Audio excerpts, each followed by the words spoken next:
10 PM on March 18th, 2004, inside London's most luxurious and secure casino, the Ritz Club. Red velvet, crystal chandeliers, security cameras in every corner, and stakes so high that a single mistake can cost millions. Tonight, the usual crowd is here. Oil money, old money, aristocrats with Amex cards and no spending limit. But at one table, something is off. A tall man with rimless glasses sits down flanked by two silent accomplices. He doesn't drink, doesn't smile, he just watches, calculating. Then, with eerie precision, he places a bet 6 seconds after the ball has spun. Always 6 seconds. Again, the ball lands exactly where it needs to. This is his third night here. The last 2 nights, they walked away with over £1 million. Not by cheating, not exactly, but by exploiting a flaw no casino ever saw coming with just a mobile phone. Until tonight, because the new head of security, he's watching. And what's about to happen will either expose the greatest casino scam in British history, or become the moment the house got completely destroyed. To understand how it all began, the flaw, the plan, the reason no one could stop them, we need to rewind the clock 1 year earlier to a cafe on the other side of Europe. It's summer 2003, and in the Balkan state of Croatia, Eastern Europe, a 38-year-old man introduces himself, Niko Tosa. It isn't his real name. He always uses aliases because he hates people knowing he's coming. Niko doesn't talk much, but when he does talk, people listen because he's a man who always wins at the casinos. Now though, he wants to win bigger, not in some smoky dive in Belgrade and not at some cheap table in Budapest. He wants to win in London. He's been refining his zonal betting strategy for years, and London's casinos won't be ready for it. Where the rich hand their money to the casinos on a plate, he can take it off them. But for a job this big, he's going to need help. And while plenty are willing, these two are perfect. Nenad Marjanovic, a 33-year-old Serbian with looks like a serious businessman, and Livia Palisi, his 32-year-old girlfriend, who's bottle blonde, beautiful and distracting. So he tells it like it is. He's found a way to exploit roulette, one that's never been used before. No magnets, no cameras, no switches hidden in shoes, and no one watching would ever know it's happening. He slides a small battered cell phone across the table, then a palm-sized digital organiser. These, he says, are all we need. It sounds insane, like science fiction, but then he walks them through it, the physics, the flaw, the timing, down to the second. By the time he's done, they're both leaning in. They don't know all of it yet, not how the bets will be placed, or why he insists on watching the wheel for exactly 6 seconds, but it doesn't matter, they're in. But before we get there, let's talk about a scam you might not even know you're caught up in. Today's partner, Aura, helps protect you against it because it's happening online every day to millions of people. If you've ever wondered how scammers get your phone number or why your inbox is full of spam, it's because your personal information is being sold by data brokers. These companies collect your data without consent, then sell it to marketers, scammers and even stalkers. This is why I use Aura and recommend it to my friends and family. Aura removes your info from data brokers' sites automatically and helps keep it off. It also includes 24/7 identity monitoring, real-time fraud alerts, a military-grade VPN, powerful antivirus, a secure password manager, plus $5 million in identity theft insurance, backed by expert support at any time that you need it. So try Aura for free for 14 days at aura.com/tilt. Now, back to London, where these three strangers are about to flip the odds at the Ritz Casino. The gang arrive in London early in March 2004 and check themselves into a budget hotel on Piccadilly Avenue. It's very ordinary, but right opposite one of the most prestigious hotels in the world, the Ritz. The Ritz is the home of British high society, where a suite costs £2,000 a night. Sitting between Buckingham Palace and London's famous Theatreland, it's known for its dressed-up doormen, afternoon teas and many famous guests, including Judy Garland, Winston Churchill and of course the Queen. It's all gilded ceilings, marble columns and staff in white gloves, and downstairs, hidden from the public eye, is the Ritz Club, a super private casino in a stunning old ballroom, and somewhere inside the Ritz Club sits the right roulette wheel. Now, of all the stacked games in a casino, roulette is the worst. As Einstein put it, no one can win at roulette unless he steals while the croupier is not looking. No one except a man with a plan, and Niko has one. 3 nights, in, out, gone. And finally, on March 15th, 2004, it begins. Night 1. They arrive separately. Nico drifts between the tables, circling each wheel slowly. He isn't looking at the croupiers, he's watching how the balls move. Eventually, he finds one that he likes. They sit down, casual, confident, rich mugs ready to play. But something's off. Nenad places the chips. Livia watches the crowd. And Nico? He stares at the wheel, motionless. Then nods once, 6 seconds in. It's like a silent signal. The others move instantly. Their bets land together, tightly clustered, always grouped, always fast. By midnight, they're up £100,000. But no one's celebrating. No high fives, no champagne, just calm, controlled execution. Now in this place, £100,000 is not a big deal, and the new head of security, John Wootton, lets it pass. But that name? It matters. Wootton isn't some over-promoted floor manager. He's ex-British military intelligence, a counter-fraud specialist who used to track arms dealers and black market traders across Europe. This is a man who once locked down an entire border crossing to trace a single signal ping. He's not here to smile and shake hands, he's here to plug the leaks, and at the Ritz Club, until now, it's been watertight.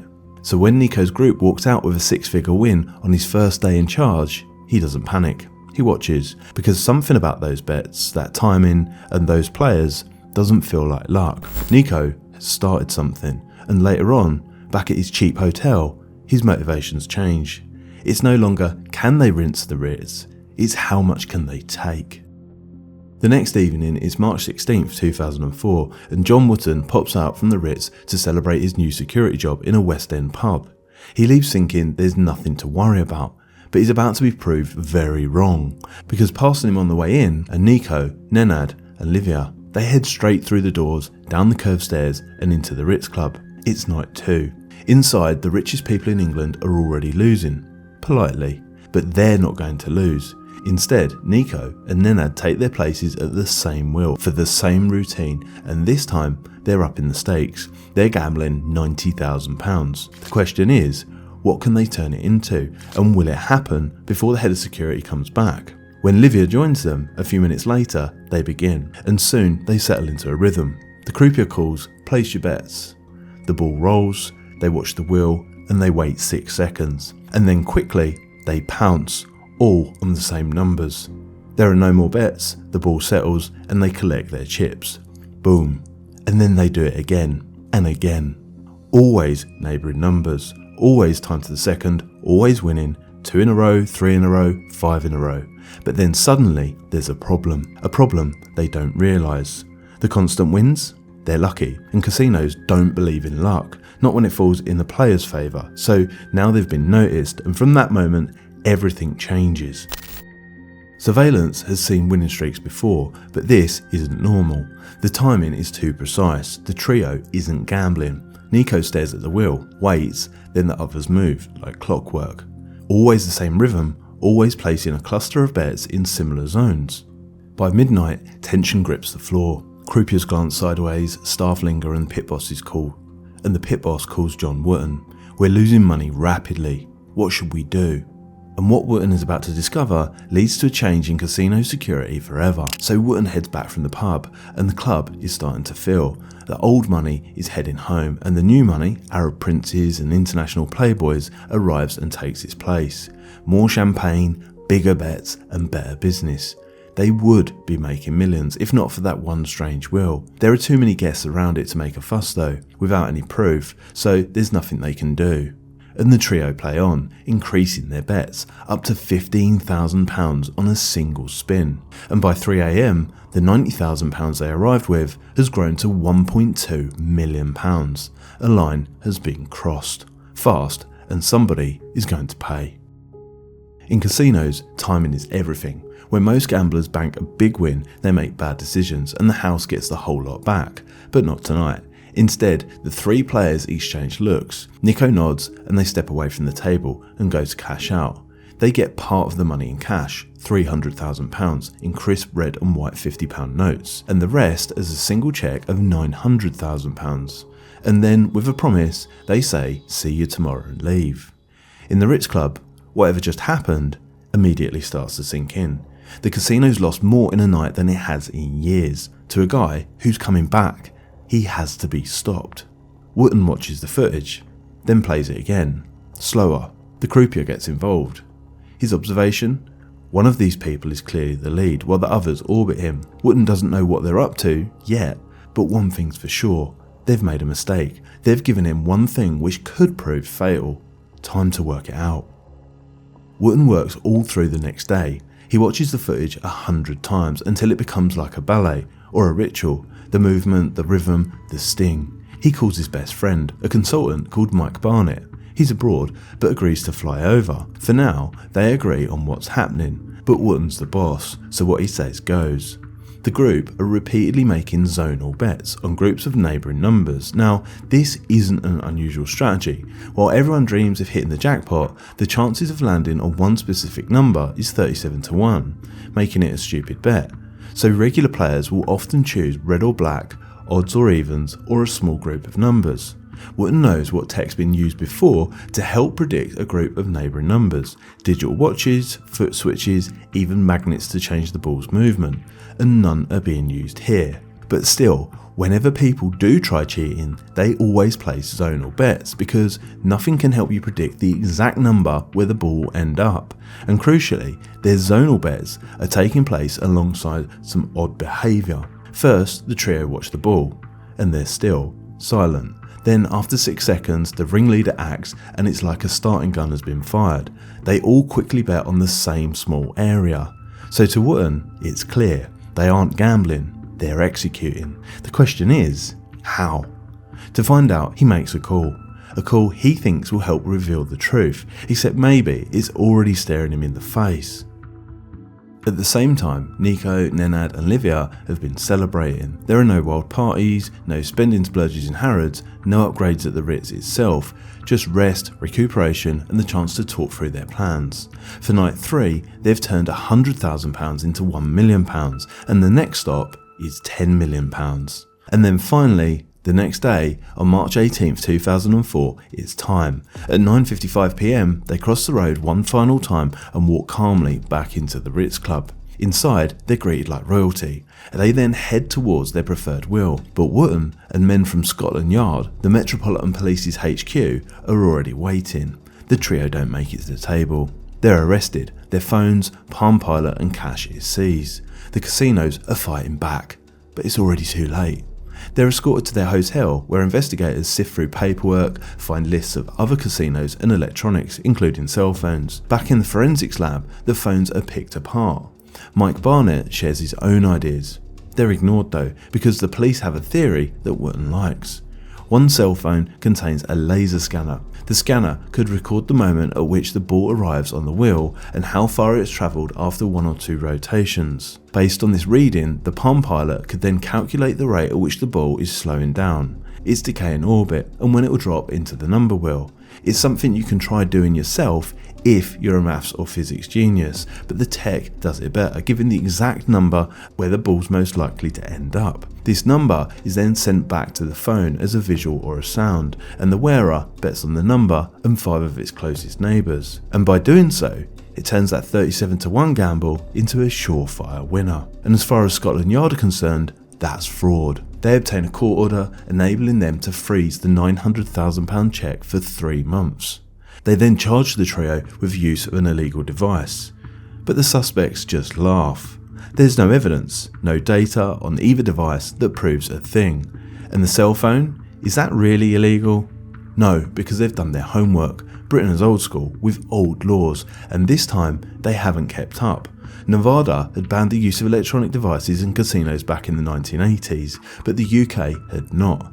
The Gaming Act of 1845, yes, 1845, states that unless a device is specifically banned or interferes with the actual game, it's fine. It isn't some tiny loophole, it's an open door, and they've just waltzed right in. More though is yet to come. After 9 months, Scotland Yard drops the charges, and Wootton must tell his billionaire bosses they won't be getting their money back. In just 3 nights, the gang have made £1.3 million and walked away free. Minus £100,000 in costs, it's £400,000 each, without breaking any laws. The casino have power. So next year, those laws are changed. The UK passes the Gambling Act 2005, banning the use of devices to gain an advantage. The Ritz, meanwhile, take additional measures, replacing their roulette wheels. Is a formality to make the management feel like they're doing everything, or is it something more significant? Years later, Mike Barnett shares his theory. Over time, wheels develop flaws, creating a drop zone where the ball is more likely to land. He claims that the wheel in the Ritz was so predictable, Blind Freddy could beat it.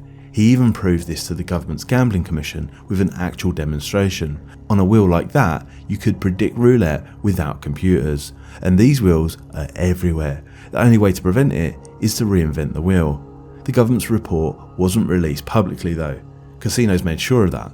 And the story is almost over, but not for Tosa, who vanishes, then surfaces again in whispers, in Krakow and Bucharest and Nairobi, using new identities, wearing fake beards and wigs, and bagging more big wins with the exact same MO. And in 2023, a journalist tracks him down. He lives by the coast in Croatia, he owns a Ferrari, he's still playing roulette, and he even has his own table. Why? Practice. There was no laser, he says. Perhaps he has to stay out of prison, but the secret, the real way he claims he gamed the casinos, is far more dangerous, because the secret was practice, knowing the physics, knowing the wheels, and finding the one that was flawed. That was why he sought out that particular table in the Ritz, because he knew he could beat it, and he did, winning £1 million legally, and if they hadn't stopped him, it would have been 10.